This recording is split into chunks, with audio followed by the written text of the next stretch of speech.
New Yorkers, what changes have you seen under Mamdani's leadership and are you generally pleased? If not, why?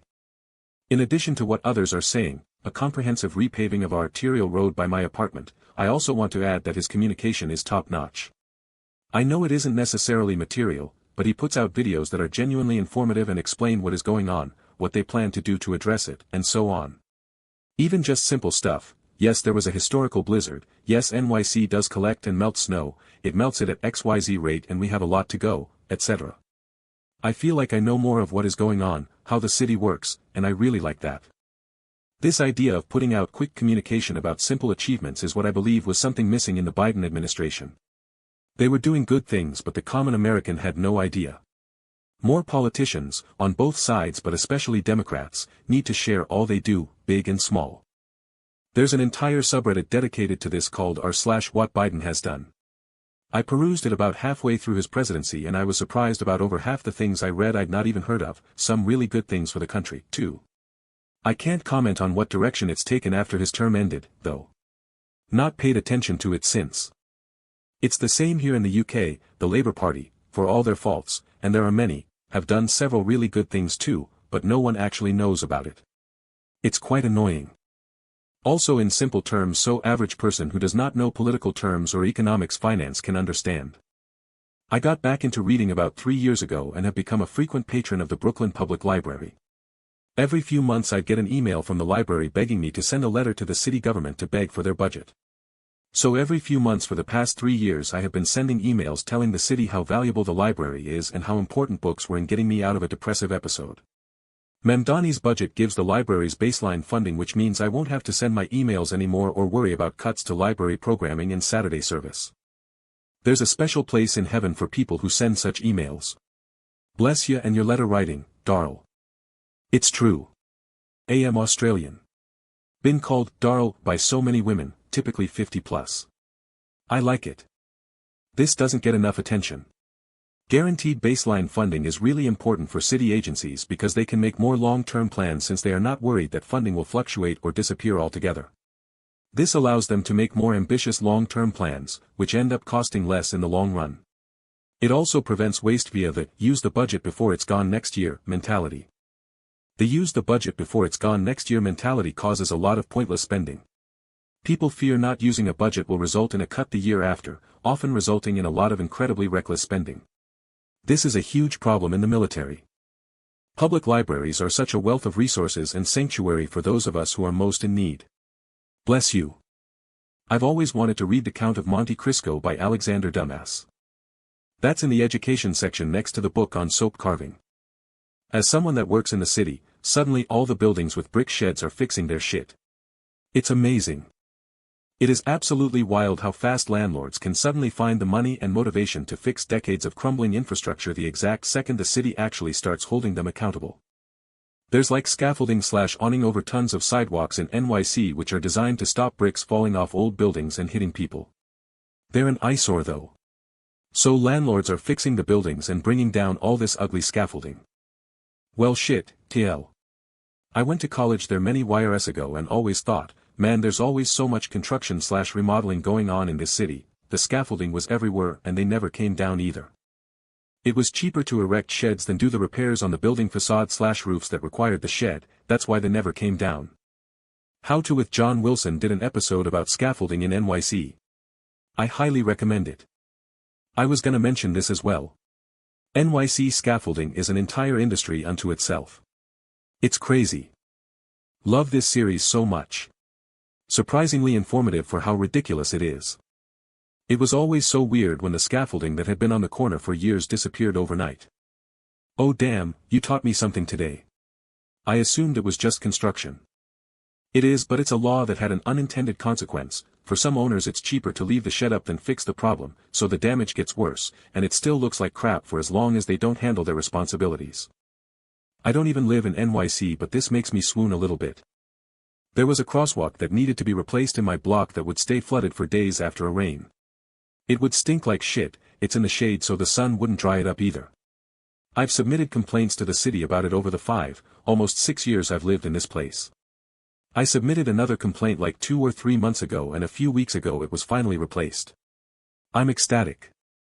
It can't be explained how incredible this is unless you've actually lived the frustration of being ignored by the people you pay part of your income to in order to fix things for literal years. Turns out it's actually an asphalt laying machine, we just like to crush orphans under the asphalt. OMG, if only our city would just put trash cans back in the parks. They disappeared during COVID and have never been put back out, no matter how much we ask, it would be life-changing. It's the smallest thing but it drives me insane, not to have a place to put trash on my walk home. Congratulations. You outlived the puddle and won the war of attrition. Joke's on you, it was your original ticket from 6 years ago they just completed. I mean, even if so.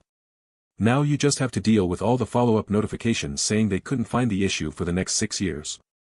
Which is why the most important election you can vote in is your local government. Those officials will have a far greater impact on your day-to-day life than a president or senator. I live in Queens. The second big snowstorm got cleaned up much faster than the first, even if it left weird snowbanks in places. There's a huge tree planting initiative going on right now, replacing all the dead trees in my area.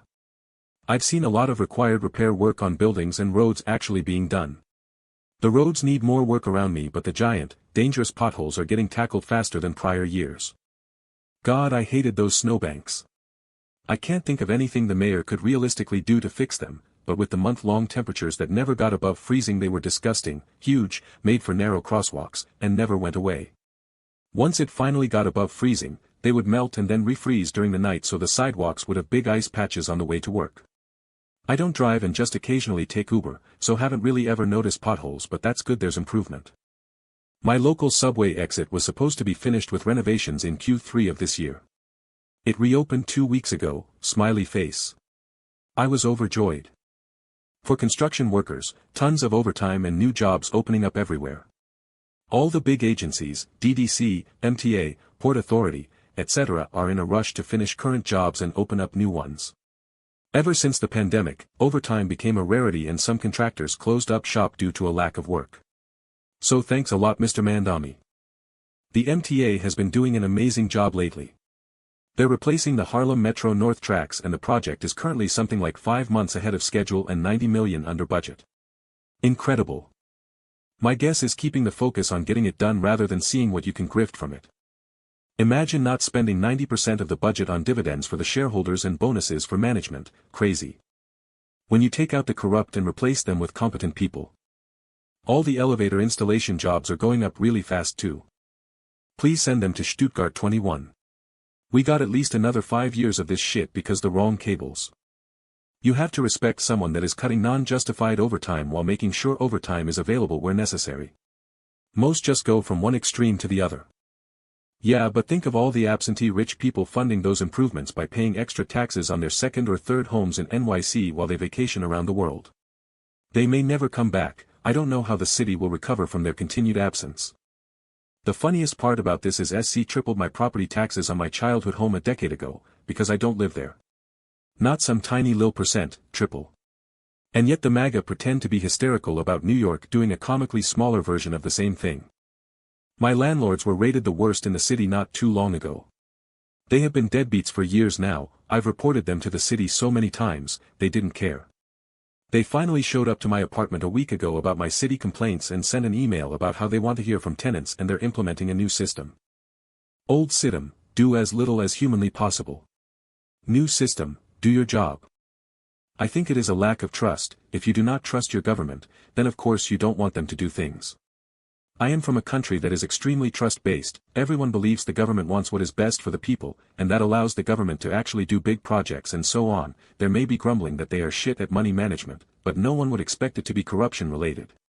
Whenever we have a corruption scandal where a government worker or God forbid a politician does anything, it is national news. I really hope it stays that way. The thing your comment misses is how much the trust in the state was explicitly, specifically, and intentionally attacked by one side in US politics to lead here.